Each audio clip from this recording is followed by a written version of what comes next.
All right, buckle up, everybody, because we are diving headfirst into the whirlwind that is Ferrari's 2025 F1 Challenger, the SF25. Oh yeah, this thing is making waves. We got articles, analogies, rumors. It's all swirling around this A car. lot of buzz, and deservedly so.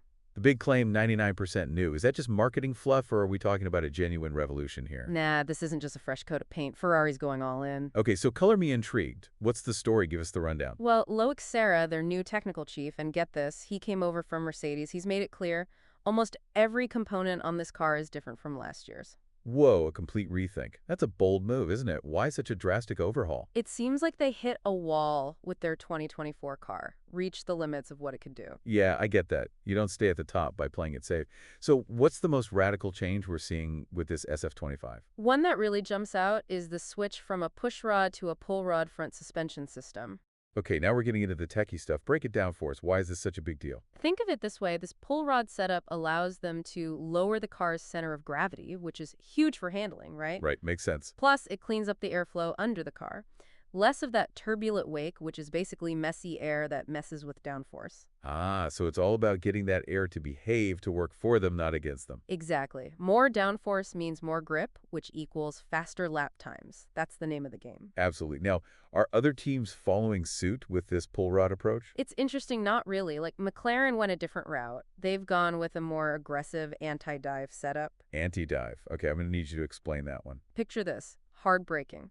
With anti-dive, the front of the car resists that dipping motion, gives the driver a more stable feeling. Got it. So Ferrari's taking a different approach. Yeah, they seem to be prioritizing maximum downforce, even if it means sacrificing a bit of that driver feel. So it's a trade-off. Fascinating how teams prioritize different aspects of performance. Sounds like Ferrari's really pushing the limits here. Oh, they are. And on top of all that, they redesigned the chassis, extended the wheelbase. So they're essentially reshaping the entire car. Pretty much. It's all about making the car as aerodynamic as possible. Less drag, more downforce. They want it to be slippery but glued to the track. I'm noticing a theme here. Everything's about that airflow. And what about all those little tweaks and refinements we keep hearing about? Is it true they've practically redesigned every surface on this car? Yep, from bigger radiator inlets to this serrated engine cover, revised side pods, a new rear wing. Every little detail is geared towards managing that airflow. It's mind-blowing how those tiny adjustments can have such a huge impact on the track. Speaking of details, what's the deal with this multi-part car launch? First, the livery reveal in London, then a shakedown at Fiorano. Why all the secrecy? It's definitely unusual. Yeah, feels like they're trying to have their cake and eat it too. Big spectacle, but also that intimate home track experience.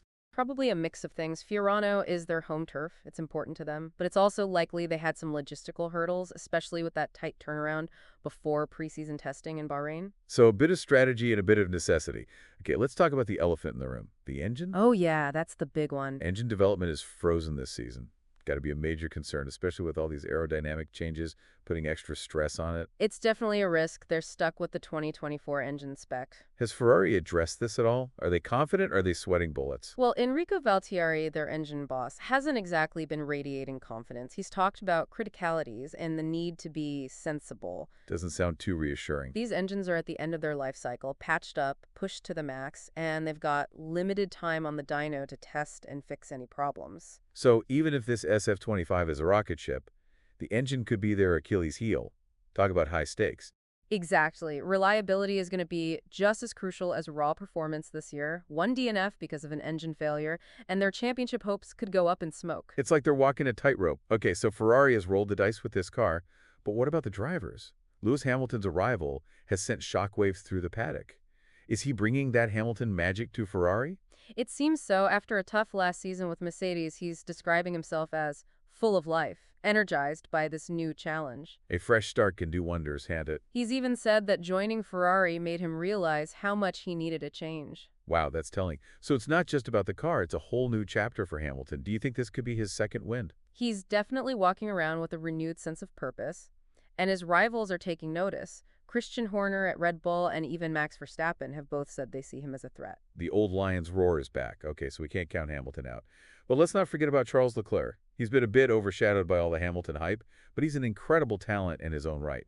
Absolutely. Don't forget, he almost took the championship last year. He's determined to win both the drivers' and constructors' titles for Ferrari. So he's not going to back down from the challenge, especially not on his home turf. Not a chance. He's been quietly putting in the work, getting ready for this season. We've got a super advanced car, a 7-time world champion looking for redemption, and a young, hungry driver who's already proven himself.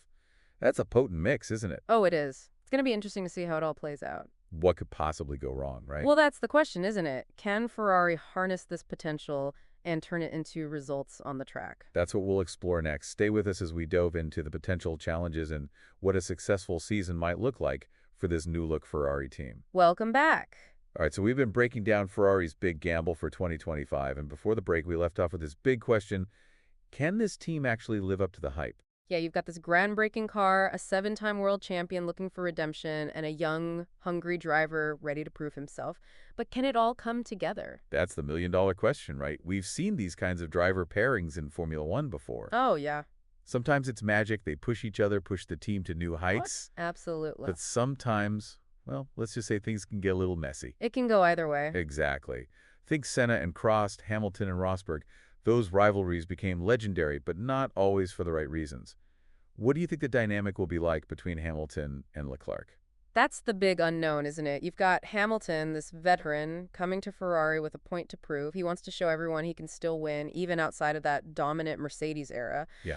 And you've got Leclerc, deeply rooted in the team, carrying the hopes of the Tifosi. He came so close last year. Oh, he did. He's not going to back down from a challenge, especially not on his home turf. So you've got a potential clash of ambitions there. A veteran seeking one last hurrah, and a young driver with his sights set on the championship.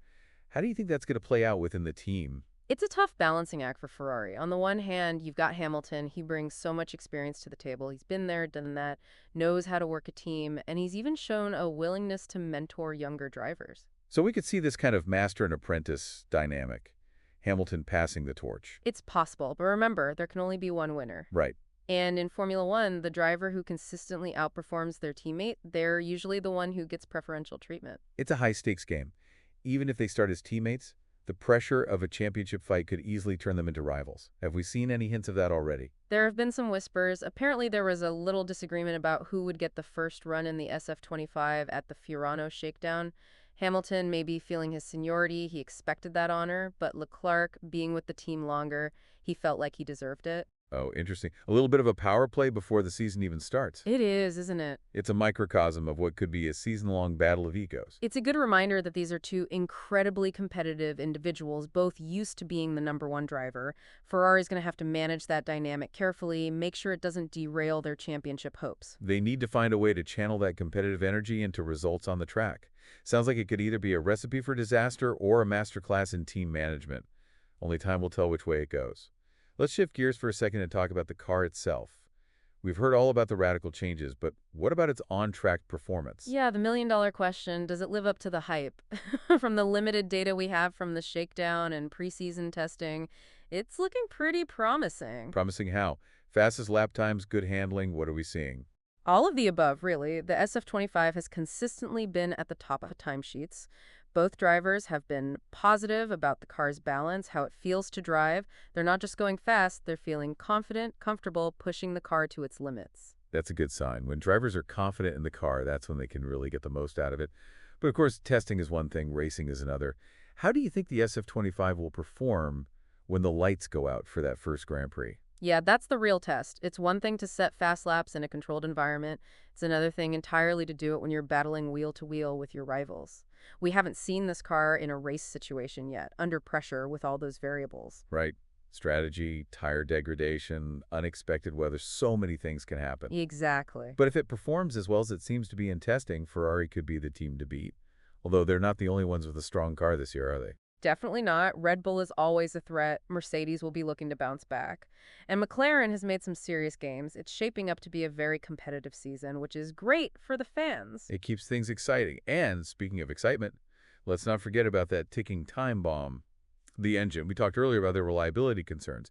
Has Ferrari made any progress addressing those? They've been racking up the miles on the engine during testing, trying to really push it and see if anything breaks, sort of like stress testing a bridge before you let traffic on it. So trying to find any potential problems before they bite them in a race. Exactly. But even with all that testing, there's still a risk. Remember, engine development is frozen. So if a major issue pops up, they're stuck with it. It's a gamble, and one that could have big consequences for their season. It's a classic high-risk, high-reward scenario. A powerful engine that could take them to the top, but also one that could leave them distracted on the side of the track. Adds another layer of intrigue to what's already shaping up to be a fascinating season. It does. It really highlights how much is riding on this new car, this new era for Ferrari. The stakes are high. So we've got a car that's pushing the boundaries, a driver lineup with the potential for fireworks, and an engine that's a question mark. What does it all mean? What does a successful season actually look like for this re-energized Ferrari team? That's the question, isn't it? And it's one we'll tackle when we come back. We'll dig into what Ferrari needs to do to achieve its goals and what pitfalls they need to avoid. Stay tuned. Okay, we're back, and it's time to wrap up our deep dive into Ferrari's 2025 season. It's been quite a ride, hasn't it? It has. Revolutionary car, a driver lineup that could either be brilliant or chaotic, and that engine, always looming in the background. Yeah, a lot of unknowns. But the big question is, what does success actually look like for Ferrari this year? Is it championship or bust? Because on paper, it seems like they've got everything they need for a title run, but Formula One is rarely that simple. It never is. Winning both championships, the drivers and constructors, that would be the dream scenario for Ferrari, right? Of course. But let's be real, the competition is tough this year. Red Bull, Mercedes, McLaren, they're all serious contenders. So even with all the hype surrounding Ferrari, a championship might be a bit of a stretch. It's not going to be easy, that's for sure. I think a more realistic goal for Ferrari this year is consistency. They need to be up there fighting for podiums, race wins, week in and week out. They need to show that this SF25 isn't just a flash in the pan, it's the real deal. Consistency is key. But Formula One is also about development, right? The teams that can keep improving their cars throughout the season, they often have the edge. Absolutely. And that's where Ferrari has stumbled in the past. They've had fast cars at the beginning of the season, but then haven't been able to keep pace with the development race. This year, they need to keep bringing updates, keep pushing the limits if they want to stay ahead of the pack. It's a marathon, not a sprint. They need to be in it for the long haul. But let's not forget about the other big factor, the drivers.